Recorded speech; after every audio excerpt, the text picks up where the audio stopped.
I'm strong on thinking rather than feeling.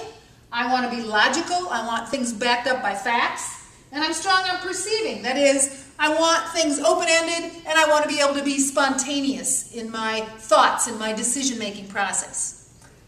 Very different, actually the opposite of an ISFJ, an introvert who is focused inward, focused on their thoughts. And they sometimes think without speaking. So they don't maybe talk a lot. Whereas extroverts are focused outward. They sometimes, lots of times for some people, talk without thinking. In my own case, I talk to think. I can think better when I hear what I'm saying. So I don't ever think about what I'm going to say before I say it. I say it and then think about it, which has led me to some problems, as you can imagine. It's like, oops, shouldn't have said that. So the opposite type over here, ISFJ, sensing, they are related to direct experience. They're not looking at the big picture. They're not looking at the future necessarily. They're not future oriented. They're more right here and now, direct experience. What am I experiencing now? Through my direct senses, okay? Feeling. They're not worried about, is this decision logical? Is it backed up with facts? They're concerned about impact of that decision on others. How do I feel about this? How does this decision mesh with my values? Quite different than, is it factual? And down here on judging, these folks interface with decisions. They want the information to be, they want the decisions and the information to be predictable and organized. Whereas over here we're talking about open-ended and spontaneous. You can kind of tell a perceiving person who's strong in perceiving, their desk and their car is usually a mess. Really just kind of all over the place. And I'm a great example of that.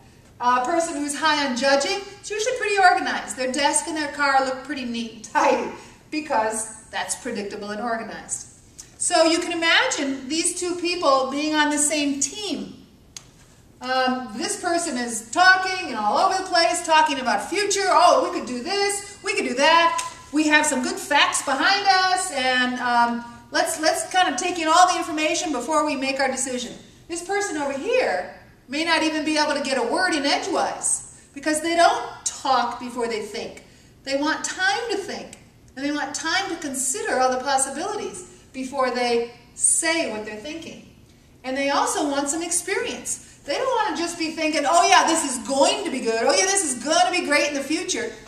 That's a little bit risky for these folks. These folks want direct experience. They want to try it out before they jump on board this train. And down here, well, how is this going to affect the workers? How is this going to affect the team? How is this new project or this new way of doing things going to impact all of us? I don't feel so good about it. I think maybe some people are going to lose their jobs. I think some people are going to be hurt by this new endeavor. And if they say that, these people over here are going to be going, well, they just need to get on board and move forward. And they think of these people over here as anchors to progress. Whereas these people feel like this group over here is leading them off a cliff without giving two thoughts to how it's going to work. And down here, they want things to be predictable and organized, while these people are just marching forward, not taking the time to be predictable, not taking the time or energy to be organized. So these folks are going, wait a minute, time out, slow down, and these people over here are going, come on, come on, what are you so slow about? We're never going to get there, everybody else is going to be ahead of us, hurry up, we don't have time to dilly-dally around with all your concerns. They're not important anyway. What's important is that we get there first and we make a big splash. So you can see two very different styles, and unless you understand the gifts that both of these people can bring, the team isn't going to get anywhere because they're going to be arguing and thinking each other is ridiculous, and how could they think that way? So that's my goal, or that's my hope for you in understanding how people can be different, very different. I think we've talked about, yeah, the difference between all these things. And I want you to look, if you look on page 4 of our agenda, I want you to think about some things that you already knew about yourself. And I want you to think about that the assessment validated. And I want you to think about some things that maybe you weren't, that might have been new for you. What type would be difficult for you to understand? If you go online and look at the idealists, or look at the guardians, or look at the artisans, or the rationals, which of those categories do you best resonate with? And which of the categories are like, wow, they're really different from me. I don't know how we would fit together.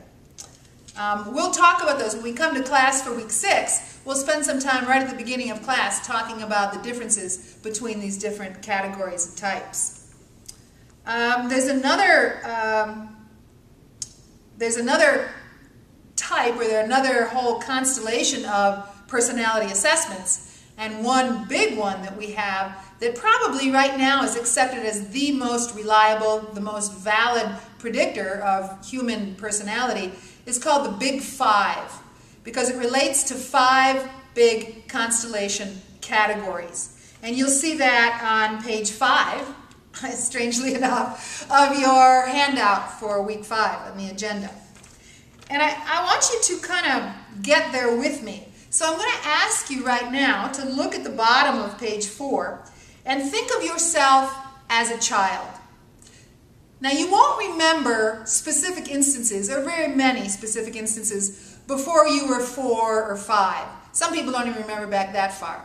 But you will remember what people said about you, how your parents talked about you, how other people talked about you, the stories that came up over your lifetime that you kind of remember. So I want you to try to keen in on those. And I want you to look at the two extremes of each characteristic. Again, at the bottom of page 4.